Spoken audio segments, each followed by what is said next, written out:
The Toronto Blue Jays are making moves as they have made a new move acquiring a pitcher. We're going to break down exactly who that is and discuss what it means going forward. We also have multiple updates as it pertains to injuries, as well as a few different things that are not only intriguing, but have some pretty big implications going forward down the next few weeks and down this interesting stretch to finish out the April month. So stay tuned for all that in this episode, folks. Before we get into it, if you're part of the 71% who aren't subscribed to the channel, this is the place to be for daily Jays content. Your support is unbelievable, and thank you guys for that. So make sure to hit the subscribe button if you're enjoying daily. Ladies and gentlemen, there's a lot to go over today, and obviously we're going to be talking a lot about today some interesting moves the Jays have made. Now, is this the move that a lot of fans wanted to see?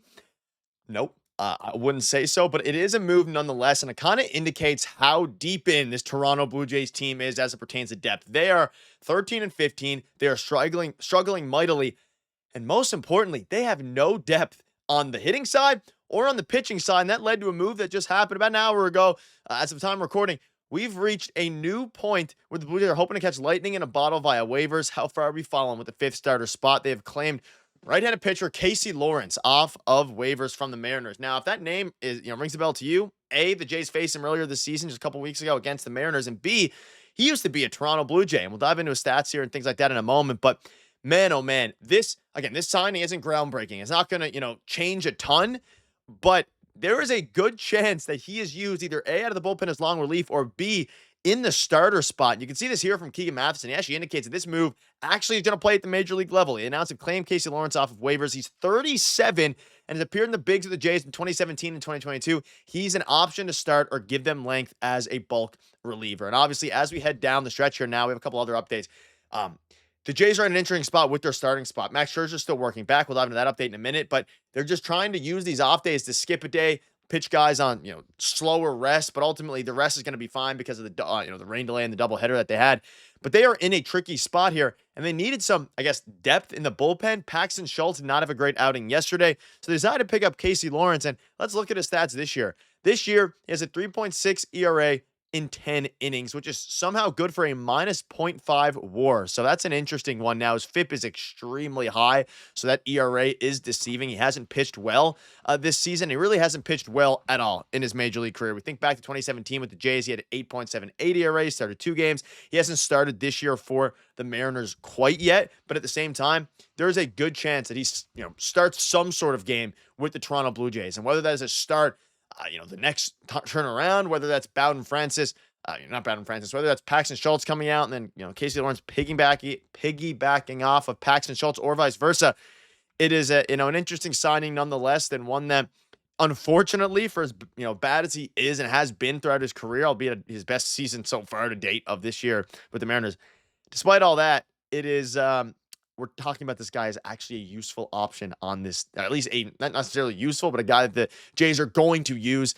And hopefully, he can do some decent things as they wait for some more injuries and things to return there. But let's dive into some of those injuries. You can see this here. One of those 3 dots is Max Scherzer, who's throwing in today in New York as Pete Walker watches on. So as it pertains to Max Scherzer, he's been throwing, and his thumb is starting to feel better. We had an update, I believe it was yesterday or the day before, may have been during the rain delay game, where he basically said, or the day where there's a rain delay started, basically said, hey, the thumb isn't great, but it's not bad. It's a day-by-day thing. We're going to take it day by day and try to figure out kind of how to work it the best, how we're going to heal it, all these different things. He's visited a million different doctors.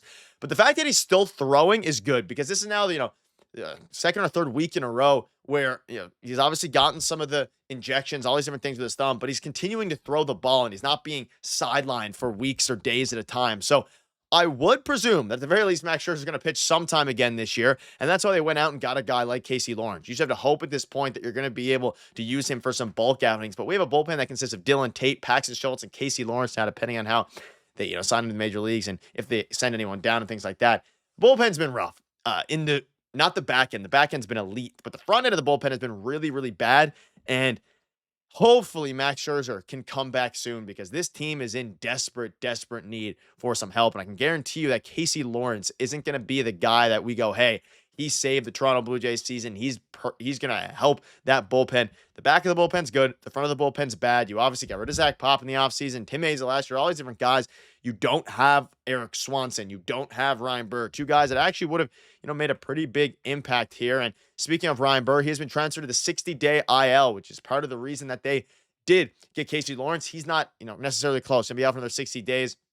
And Jonathan Clase, of course, who was up for the the doubleheader where he played the first game. He was sent back, or again, he was appointed from AAA, and I believe he's been sent back down now, or he still might be with the team, but there's a good chance, that he gets sent back down once, of course, we start to see the unfortunate, or the fortunate, return of Dalton Varsho. And obviously, him coming up for a couple games is very interesting. I didn't hate what I saw from him. He didn't get much action either way.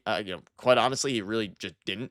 And I'm hoping that they start to, because the current Jays team, right, it is not a good, hitting team. So you need as much power as you can get. Now, whether that's from the, a guy in AAA, and of course, I do believe, I just triple checked, but yeah, they did send Clase back down to AAA after, of course, the doubleheader. So it's going to be interesting. They did send Clase back very recently to AAA, but at the end of the day, regardless of what Jonathan Clase does, I'm happy with what he did. There were some rumblings about him staying up with the team. So after they sent him back down to AAA, it's going to be interesting to see now what happens specifically with Dalton Varsho's return. Are they going to send Nathan Lucas down, or are they going to send some other guys down? And speaking of returns and the pitching thing, pitching update, Eric Swanson will pitch single A on Tuesday, and Bound Francis starts Tuesday, which is, of course, tomorrow, and then Wednesday is TBD. And that Wednesday is where you're going to see almost certainly Casey Lawrence, pitch for the Toronto Blue Jays, which is not the most exciting thing, but at the same time, it's not the end of the world. You're going to see some interesting, battles there against the Bronx, or against the Red Sox in Boston. And you're going up against Garrett Crochet, which Bound Francis versus Garrett Crochet is a very, very interesting one. And again, Jonathan Clase was called up for a short period of time, which isn't ideal. A few other things here. I want to point this out. Can't say I love the runs per game trending down in 4 straight seasons. And you see some of the stats here. Really bad. Really, really bad. And is very, very unfortunate that we even have to be kind of discussing this. It's gotten worse. We think back to the great 2021 season, all these different things. It has continued to go downhill from there. And it's going to be a very interesting next few, I guess, I was going to say years, but at this point, the offense continued to trend down. Obviously, this is the last year of the contract for Ross, from Shapiro, Bo Bichette. So I think big changes are coming. One final thing as well before we wrap up here. Dalton Varsho played in a AAA game yesterday. I know I covered in the video how, Keegan Madison said he thinks he might not be playing. He did play one more yesterday. He'll be coming back in all likelihood tomorrow for the Toronto Blue Jays. So we'll have an update as soon as that drops, but all signs are pointing to Varsho coming back tomorrow. And again, Eric Swanson starts tomorrow with his rehab there in Dunedin. So reinforcements are coming, but at the end of the day, this team needs to figure it out themselves, figure it out internally. And if they don't figure it out soon, they're going to be in for a long road ahead of them. So it's going to be interesting. Jays are 4th in the AL East, and hopefully they can pick it up soon. Thank you guys for watching. See you later. Cheers.